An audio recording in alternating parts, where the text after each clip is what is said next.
Hello student, this is class 10th social science book and today we study about the contribution of government agencies in agriculture development.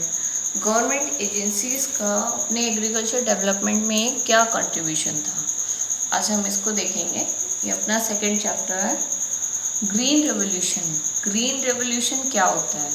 Green revolution means rapid increase in agriculture production by use of seeds of high yielding variety, chemical fertilisers and new techniques.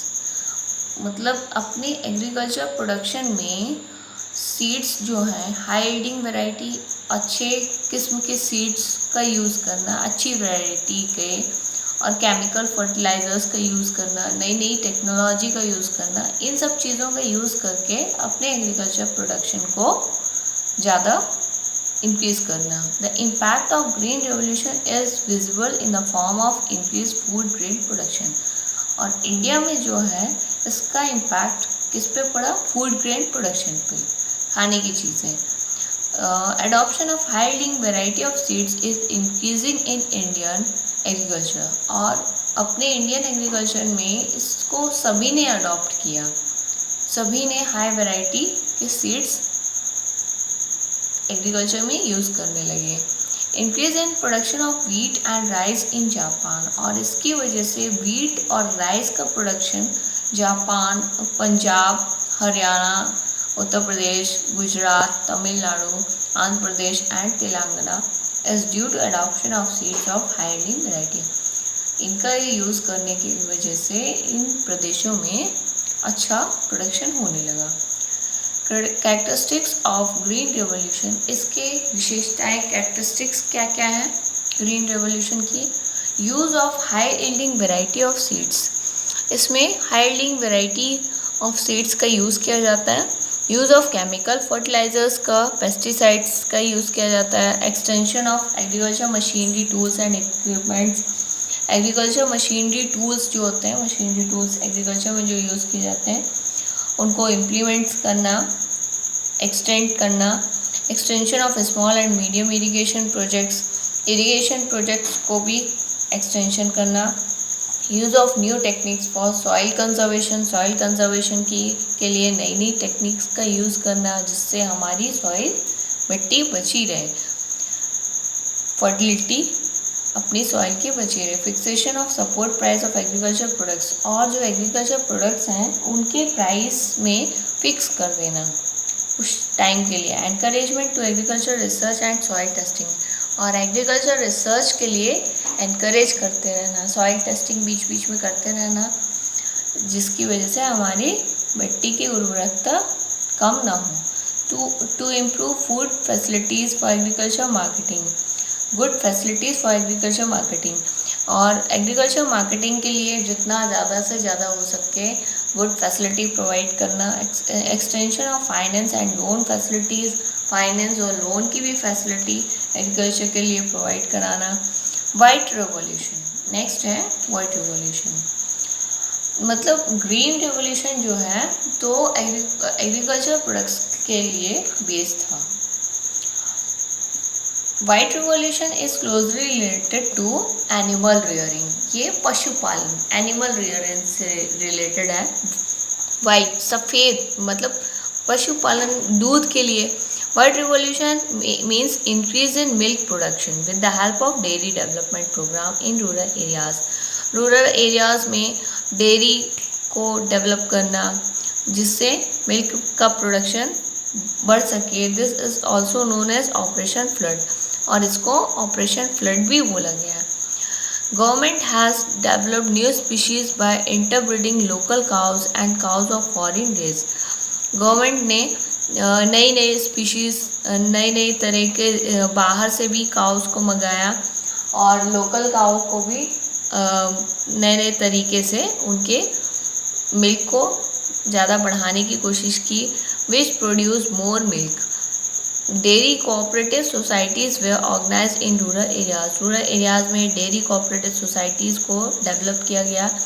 These societies collect milk from milk producers. ये society milk producer से milk collect करती थी और उनके लिए marketing में help करती थी। Loan and medical facilities for animals are also given by this society, और लोन की मेडिकल फैसिलिटी भी इन्हीं सोसाइटी के द्वारा दी गई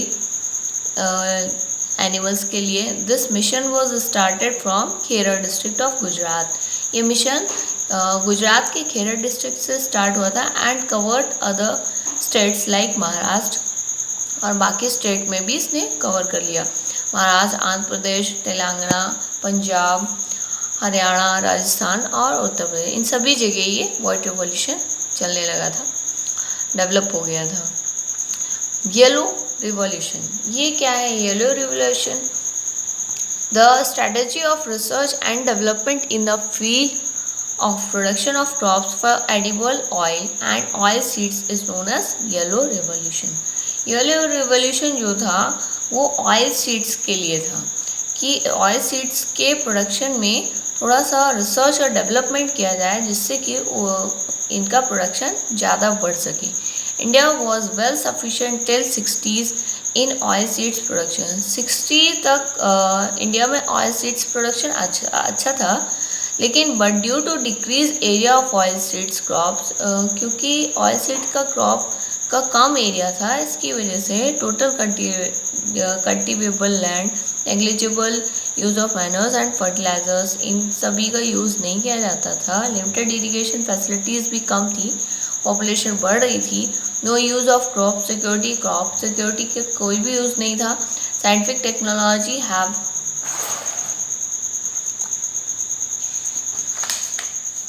reduce the production in the country, और साइंटिफिक टेक्नोलॉजी की वजह से हमारे कंट्री में प्रोडक्शन कम होने लगा। Various efforts have been made to increase oil seeds production, बहुत सारे एफर्ट्स लगाए गए ऑयल सीड्स प्रोडक्शन को इंक्रीज करने के लिए। Technology mission was started in 1987 by government of India. India की गवर्नमेंट ने टेक्नोलॉजी मिशन को स्टार्ट किया, in which oil seed production achieved a major breakthrough with the help of societies, जिसमें oil seed production को एक major breakthrough, एक society जो national, state और लोकल लेवल पे ऑर्गेनाइज की गई, उस पर थोड़ा सा agriculture research institution and loan providing agency, इन सभी ने हेल्प की, रिसर्च किया। Government has increase the facility of storage, government ने स्टोरेज की फैसिलिटी भी बढ़ाई। Distribution declaration of support price of oil seeds, और ऑयल सीड्स के लिए प्राइस की भी सपोर्ट किया, इसकी वजह से ये थोड़ा सा इंक्रीज हो गया। ब्लू रिवॉल्यूशन क्या होता है? Progress in the production and productivities in fisheries sector in the country.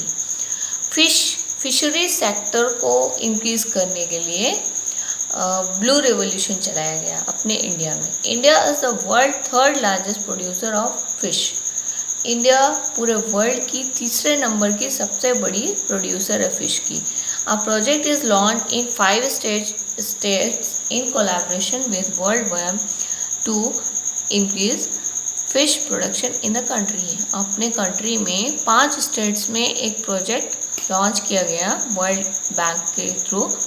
It help in augmented food supply, जिसकी वजह से फूड सप्लाई की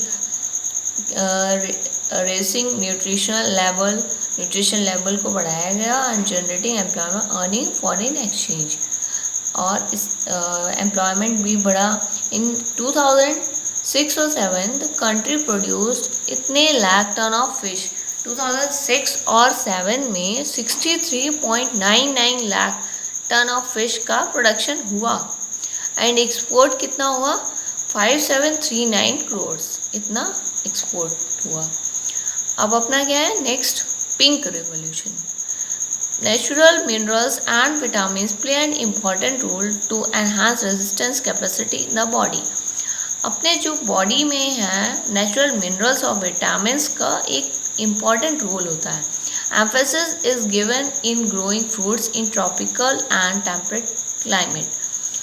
तो फ्रूट्स के लिए ज़्यादा फोकस किया गया कि फ्रूट्स का प्रोडक्शन करना चाहिए, इसका भी एग्रीकल्चर।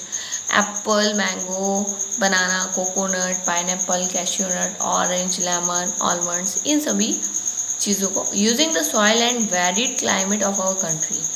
अलग अलग जो अपनी कंट्री का क्लाइमेट है वहाँ जिसके अकॉर्डिंग जो भी क्लाइमेट है इनको स्टार्ट किया गया, this is named as pink revolution, और इसको बोला गया पिंक रिवॉल्यूशन। ठीक है, तो नेक्स्ट क्लास में अपन नेक्स्ट टॉपिक देखेंगे। Okay, thank you.